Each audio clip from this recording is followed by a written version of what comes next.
apakah semua orang yang puasa bisa mendapatkan 4 kemuliaan tadi atau tidak? Ini poinnya. 4 itu kalau digabungkan jadi takwa namanya. Singkatnya, apakah semua orang puasa pasti bertakwa? Ya, tanyakan Al-Quran. Apa jawaban Allah di Al-Quran? Dijawab langsung di ayat Siyam. Al-Baqarah ayat 183. Ya ayyuhalladzina amanu kutiba alaikumus kama kutiba alal ladzina min la'allakum. Nah, kalimat tattaqun itu diawali dengan kata la'allakum. La'alla itu namanya harfut taraji. Saya ulang ya, di ilmu nahwu la'alla disebut harfut taraji. Al-Imam As-Suyuti berkomentar begini. Setiap ada satu harapan, keinginan besar yang ingin dicapai, tapi diawali dengan kata la'alla atau la'allakum, ini menunjukkan bahwa harapan itu, alhamdulillah, harapan itu tidak mungkin bisa dicapai kecuali dengan kesungguhan, keseriusan. Jadi ketika Allah menutup kalimat puasa, ayat puasa dengan kata la'allakum, seakan memberi kesan tidak semua orang puasa akan mendapatkan kenaikan takwa dan jaminan 4 kemuliaan tadi kecuali orang yang serius puasanya, orang yang sungguh-sungguh puasanya. Karena itulah untuk menunjukkan kesungguhan itu, bagian terakhir kita, Nabi memberikan 3 amalan utama. Saya akan bacakan dengan cepat 3 amalan utama yang dikuatkan oleh beliau kepada para sahabat sebelum tiba Ramadan dan sampai sekarang menjadi kurikulum Ramadan Nabi. Jadi kalau ibu bapak ingin mengeluarkan kurikulum Ramadan Nabi, nanti bikin agenda saat Ramadan. Ya, supaya nggak pusing nanti. Kalau masuk hari pertama apa yang dikerjakan, hari kedua apa yang dikerjakan, subuh apa, siang apa, sore apa. Cuman nanti saya berikan 3 yang pokok ini. Ada 3. 1, meningkatkan sholat.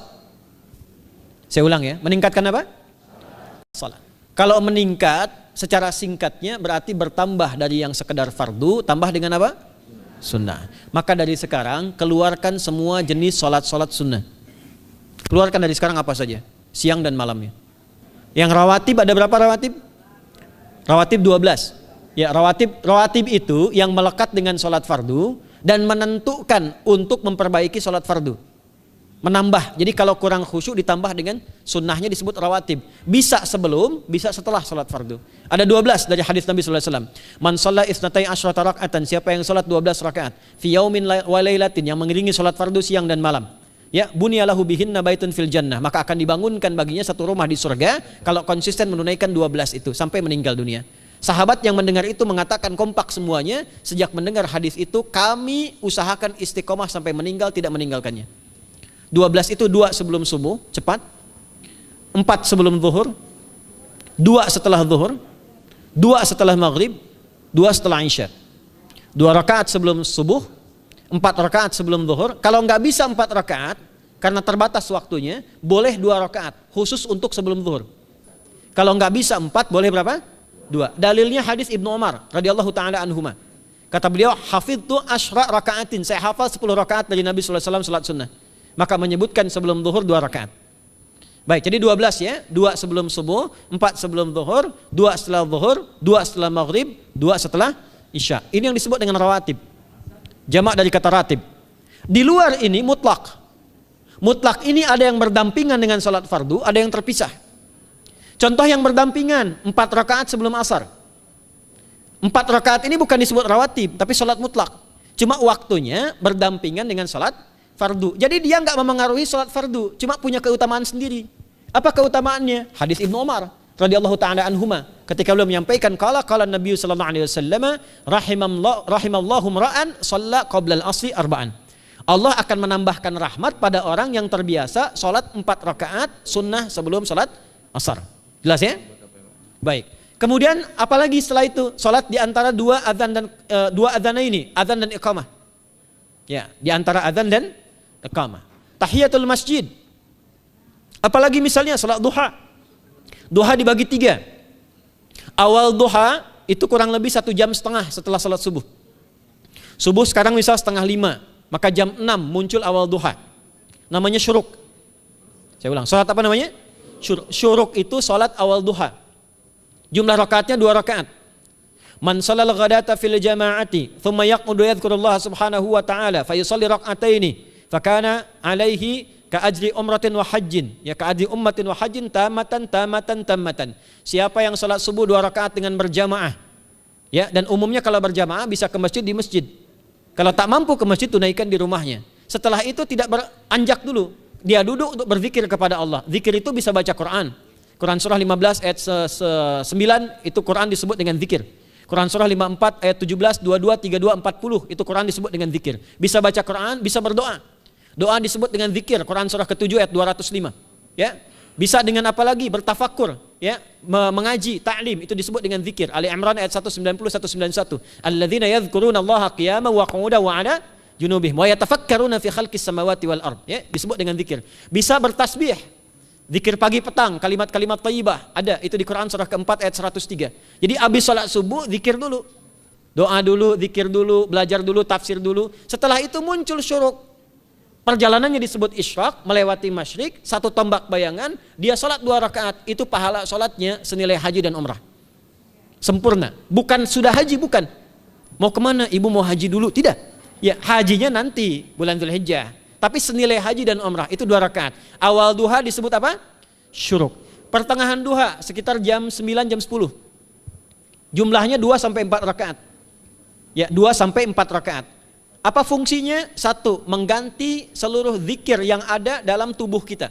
Mata berzikir, telinga berzikir, lisan berzikir, bisa diganti dengan 2 rakaat duha. Itu waktunya pertengahan duha. Kurang lebih dari jam 8, 9, 10 lah, kurang lebih 3 jam itu, ya. Yang kedua, bisa menghambat atau menghentikan, menahan satu musibah umum. Misal ada kebanjiran nih atau macet nih. Orang-orang kena macet. Bapak yang biasa sholat duha pertengahan itu tiba-tiba ditolong oleh Allah, dibebaskan. Tiba-tiba ada orang datang, Pak lewat sini di sana macet. Atau dibimbing ada kontraflow. Itu manfaatnya duha tuh. Yang pertengahan. Yang terakhir adalah akhir duha. Sekitar jam 10 sampai jam 11 menjelang ke zuhur. Ya, akhir duha itu jumlahnya dari 2 bisa 4 sampai 8 rakaat.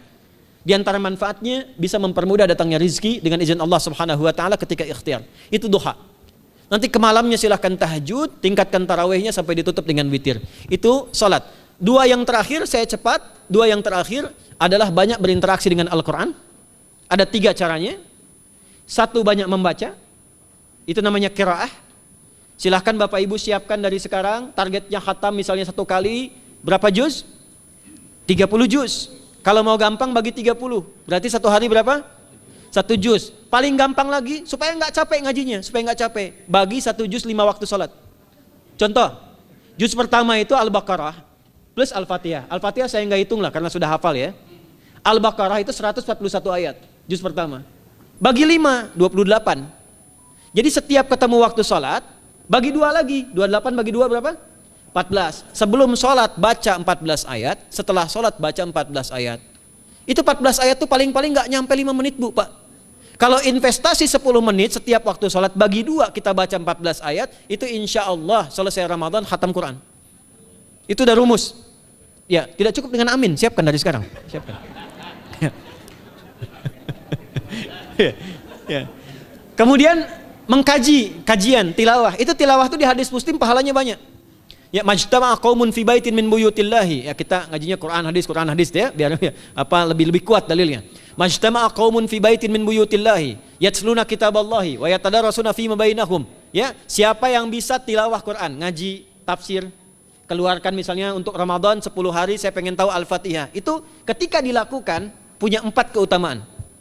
1, ghasyiyatuhum rahmah. Selama ngaji rahmat Allah dibentangkan. Kalau pengen doa cepat dikabulkan, kalau istighfar diampuni. Yang kedua, awas ini nazalat alaihimus sakinah, diberikan ketenangan dalam jiwa. Bapak Ibu pengen di rumah tangga nyari sakinah, isi dengan Quran di rumah. Amalan terakhir infak. Ya, hadisnya dari Ibnu Abbas, an Ibnu Abbas radhiyallahu taala anhuma, qala, ya, beliau mengatakan kana Nabi sallallahu alaihi wasallam ajwadan nas wa ajwadu ma yakunu fi Ramadan. Adalah Nabi sallallahu alaihi wasallam itu orang yang sangat luar biasa dermawan dan lembut. Dan bertambah dermawan lagi ketika tiba Ramadan. Apa yang dilakukan Nabi? Mensupport sahabat, siapapun yang punya anggaran untuk infak, disiapkan sebelum Ramadan. Jangan berpikir banyak Bu. Yang penting ada anggaran, 30.000 nggak ada masalah. Setiap hari 1.000, tidak harus uang, makanan. Pernah dengar hadis ini nggak? Siapa yang memfasilitasi bukaan orang puasa walaupun dengan sebiji kurma dan sehirup air, maka dia mendapatkan pahala seperti orang puasa itu tanpa dikurangi sedikit pun. Ada? Hadisnya sahih di At-Tirmidzi. Tapi bukan berarti nyari kurma ke Tanah Abang setiap hari satu. Terus minumnya satu sedotan aja ganti-ganti. Ya, maksudnya apa? Yang paling minimal kita bisa keluarkan. Itu pahalanya 700 kali lipat dikali 10. Paling standar. 700 kali itu standar biasa di hari ini. Dalilnya Al-Baqarah ayat 261 yang dibacakan Adinda tadi kita itu. Ramadan kali 10 lagi. Maka dari itu disiapkan dari sekarang untuk infak. Kalau kami di desa itu, ibu saya selalu kalau Ramadan itu RT-nya setiap rumah. Ini untuk bukaan hari ini rumah A, rumah B, rumah C. Bukaan besok rumah A, rumah B, rumah C. Boleh tuh di PWM Pak dipraktikkan. Ya, misalnya anggota perserikatan siapa dikasih kesempatan. Mungkin nanti yang lain kurmanya, yang ini misalnya jeruknya, yang ini ininya. Setiap ada bukaan ya kirim ke yatimnya, ya kemudian ke pondok-pondok asuhan Muhammadiyah yang tadi disebutkan sekian ribu itu, cari pahala. Ya, saya kira itu yang bisa saya sampaikan sampai dengan batas waktu yang diberikan. Semoga bermanfaat dan semoga Allah Subhanahu wa taala memberikan kemuliaan kepada kita semua, kesehatan. Dan saya yang terakhir saya ingin sampaikan doa penting. Tolong hafalkan doa ini. Dan ini doa yang diajarkan Nabi menjelang Ramadan supaya mendapatkan kesehatan, kekuatan, keselamatan untuk beribadah saat Ramadan. Hadisnya di At-Tirmidzi nomor hadis 3254. Qala, langsung saja qala Nabi sallallahu alaihi wasallam.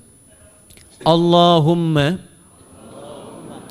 ahillahu alaina bil yumni wal iman was salamati wal islam rabbi wa rabbukallah.